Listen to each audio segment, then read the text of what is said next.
যেই আপনার গ্রিপে আসছে তখন প্রশংসা করা শুরু করছেন, যেই ভাগ পাচ্ছেন আর প্রশংসা করা শুরু করছেন, তাই না? আসিফ মাহমুদ আপনার সঙ্গে ফ্রান্সে গিয়ে দেখা করে আসছে, এর আগ পর্যন্ত প্রত্যেক দিন ইলিয়াস সরকারের সমালোচনা করছেন।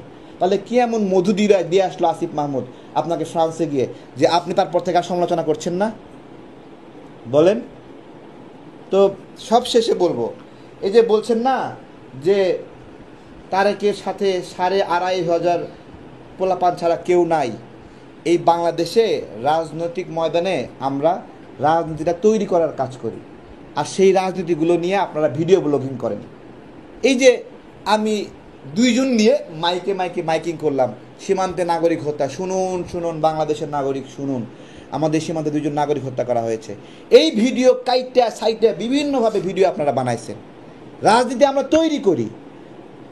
শেখ হাসিনা আউলিয়া, দেশ করেছে দেউলিয়া, এই স্লোগানটা আমার তৈরি করা স্লোগান। এরকম অসংখ্য বয়ান তৈরি করা আমাদের। একটা নিজের মতো একটা বয়ান দিতে পারেন না। হ্যাঁ, এই যে কি লেগছে 2,500, এই 2,500 এই বক্তব্য তো সজীবাদের জয় থেকে নকল করা না। নিজে এত মেধাবী আপনারা, তা নিজে কিছু করেন, এত মেধাবী করেন এগুলো।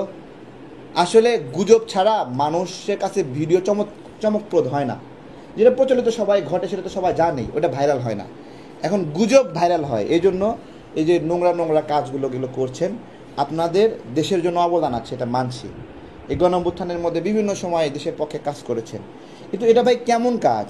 আরও 2 জন কাজ করছে, ওদের চরিত্র হনন করছেন, ওদের কাপড় খুলে দিচ্ছেন। এই লোকের সাথে তো কোনো দিন আর দেখা হবে না। কোনো দিন আমার সামনে বসে চা খাবেন না ইলিয়াস ভাই?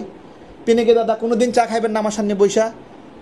বলেন, কোনো দিন খসরু ভাইয়ের সামনে যাবেন না? কোনো দিন সালাউদ্দিন ভাইয়ের সামনে যাবেন না? ফখরুল ভাইয়ের সামনে কোনো দিন যাবেন না?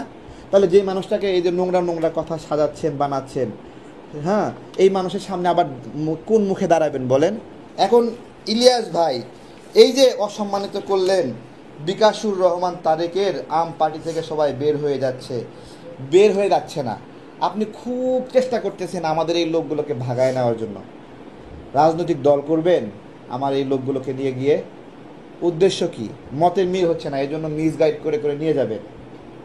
এইটা কোনো সভ্যতা যে কোনো একটা দলের, রাজনৈতিক দলের কেন্দ্রীয় গ্রুপে কি হচ্ছে ইলিয়াস দেশের বাইরে থেকে সেগুলো দেখবে? এটা কি সভ্যতা নাকি? এটা কি রাজনৈতিক শিষ্টাচার যে এই গ্রুপে কে কি মেসেজ দিল সেগুলো নিয়ে পোস্ট দেওয়া? এটা কি রাজনৈতিক শিষ্টাচার?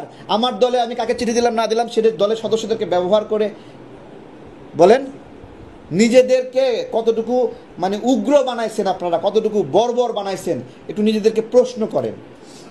আপনারা তো থুতু দিয়ে মাটিতে ফেলছেন, সেই থুতু চাইটা খাইতেছেন। এই 2 দিন আগেই আসিফ মাহমুদের সমালোচনা করলেন, আবার গতকালকে আসিফ মাহমুদের প্রশংসা করতেছেন। নিজেদের ক্যারেক্টারগুলো একটু বিশ্লেষণ করেন যে আপনাদের ঠিক 7 দিন আগের অবস্থান কি, এখনের অবস্থান কি। 7 দিন আগেও তারেক রহমান সহ বিএনপি সবাইকে ধুয়ে দিলেন, আবার 2 দিন আগে কি করলেন? বিএনপির পক্ষে একদলা বক্তব্য দিলেন। কেন বক্তব্য ঘুরছে? কেন স্ট্যান্ডার্ড এক জায়গায় থাকছে না? কেন বাজারে কাটতে পারছেন না? এই তো আপনারা ভিডিও করে খান, ভিডিও করেন, সাংবাদিকতা সবাই করে। এই যে সামনে জার্নালিস্ট ভাইরা সবাই সাংবাদিকতা করেন। সাংবাদিকতা আর আপনাদের কন্টেন্ট ক্রিয়েশন এক জিনিস না। আপনারা যেই সাংবাদিক ভাইরা আছেন, ব্লগিং করেন, কন্টেন্ট করেন, সমাজে বিভিন্ন কিছু ঘটে সেগুলো নিয়ে আপনারা ব্লগিং করেন, ভিডিও করেন। এগুলোর মধ্যে ইলিয়াস পিনাকির ব্লগিং আলাদা। কি আলাদা? তারা কোনো ইস্যু না থাকলেও এমন একটা রঙিন করে থাম্বেল বানাবে, মানে দেখেন অদ্ভুত একটা প্রশ্ন, সালাউদ্দিন সাহেব লুঙ্গি পরে কেন শিলংয়ে? মানে বাপ রে বাপ, কঠিন প্রশ্ন করছে পিনাকি দাদা। হ্যাঁ, মানে লুঙ্গি পরে থাকবে না কি পরে থাকবে? আপনার মতো ল্যাংটা হয়ে থাকবে? হ্যাঁ, নিজেকে জিজ্ঞাসা করছেন, আর একজনের লুঙ্গি খুঁজতেছেন। আপনি ল্যাংটা হয়ে আছেন কেন মানুষ যদি জিজ্ঞাসা করে? এই যে আপনার ল্যাংটা ছবিগুলো ভাইরাল হলো, এই ল্যাংটা ছবি ভাইরাল হওয়ার পরে কোনো বাপ তার মেয়ের সামনে এক টেবিলে খাইতে বসবে আপনার সাথে? বলেন, কোনো ছেলে আপনাকে নিয়ে তার মায়ের সামনে খাইতে বসবে? ওই চোখের সামনে ল্যাংটা ছবিগুলো আসবে। আপনি আরেকজন লুঙ্গি পরে আছেন কেন? এই যে প্রতিদিন ভিডিও করার যে তাগাদা, যে একটা করে ভিডিও বানাইতে হবে, ইনকাম করতে হবে, ব্লগিং করতে হবে, এগুলো থেকে বের হয়ে আসে। আপনাদের এই চাহিদা মেটানোর সক্ষমতা আমাদের নাই ভাই। হ্যাঁ, আপনাদের এই ক্ষুধা মেটানোর সক্ষমতা বাংলাদেশের নাগরিকদের নাই। আপনারা যেই চেষ্টাটা করতেছেন যে আপনারা ডক্টর ইউনূসকে গ্রিপে রাখবেন, যতক্ষণ পর্যন্ত গ্রিপ নিয়ে চলে গেছে, ওইখানে গেলে লাভ বেশি, লাভ বেশি, সবাই ওখানে চলে যাচ্ছে। ডক্টর ইউনূস ওটাকে লাভবান প্রজেক্ট বানাইছে। ওখানে গেলে টাকা পাওয়া যায়, ওখানে গেলে ইনকাম হয়, ওখানে গেলে জেলা প্রশাসকে ভাগ পাওয়া যায়, সচিবালয়ে ভাগ পাওয়া যায়। আমরা ওই ভাগটা নিয়ে নিই, ওই ভাগটা আমরা চাই না, কিন্তু আমাদেরকে কালপিট বানায় দিচ্ছে, দালাল বানায় দিচ্ছে। এইটা তো হওয়ার কথা ছিল না। ইলিয়াস ভাই, পিনাকি দাদাকে সর্বশেষ বলবো যে দেখেন, আপনারা এই দেশের জন্য কাজ করেছেন গণ অভ্যুত্থানের মধ্যে, কিন্তু একটা কথা বলবেন তো, যেই সময় রামপুরা ব্রিজের উপরে আমরা বিদ্রোহ করলাম, যে ছাত্ররা আন্দোলন বন্ধ করছে, আমরা বন্ধ করলাম না, ওই সময় পিনাকি দাদা একটা ভোট দিছিল যে আপনারা মনে করেন এই আন্দোলন শেখ হাসিনার সাজানো আন্দোলন।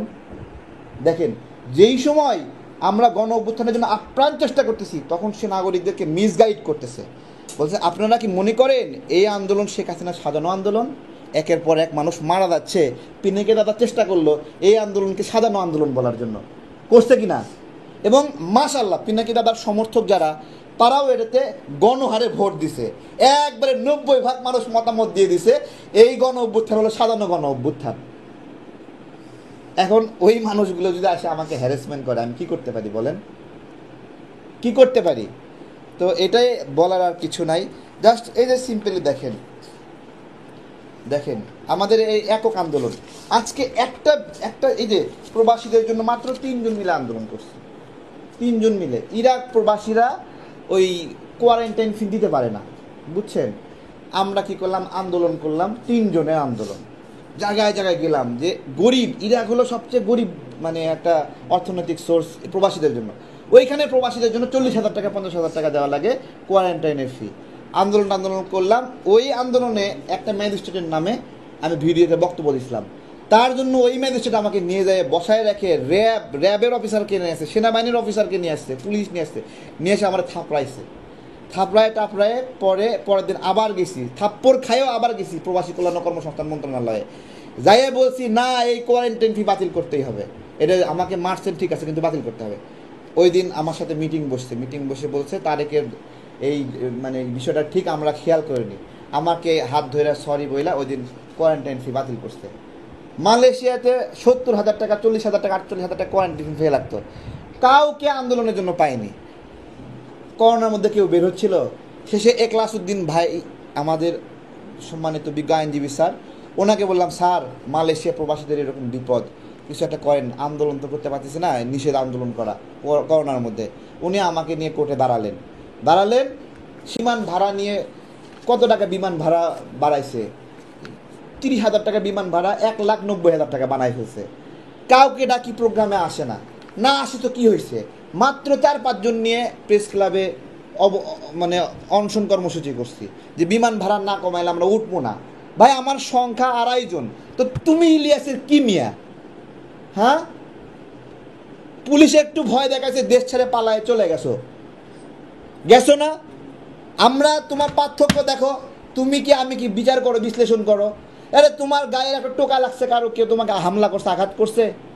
হ্যাঁ, ইলিয়াস ভাইয়ের সাথে কার ঝামেলা লাগে নাই? ইলিয়াস সাথে জ্যাকব মিল্টনের ঝামেলা লাগছে, এম রহমান মাসুম ঝামেলা লাগছে, টিটো রহমানের ঝামেলা লাগছে, কার ঝামেলা লাগে নাই? আজকে এর সাথে ভালো সম্পর্ক প্রশংসা করতেছে, কালকে ওর সাথে ভালো সম্পর্ক প্রশংসা করতেছে, কালকে একটু মতের অমিল হলে তাকে রয়ের দালাল বানা দিচ্ছে। আরে ভাই, তাহের ভাইকে তুমি রয়ের দালাল বানাই দিচ্ছ কেন?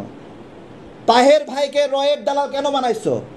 তাহের ভাই গণ অভ্যুত্থানের মধ্যে আমার সঙ্গে জেলে ছিল, আমরা এরকম করে ধরে পা মেসেজ করছি যে বুড়া মানুষ, পাটা ফুলে গেছে নির্যাতনে, হাঁটতে পারতেছে না, আদর যত্ন করছে ওখানে। উনিও যখনই খারাপ লাগতো আমাদের কাছে আসতো। একটা মানুষ এত নিপীড়নের শিকার হচ্ছে, তাকে রয়ের দালাল বানাই দিচ্ছে। কত বড় জুলুমবাজ এগুলো!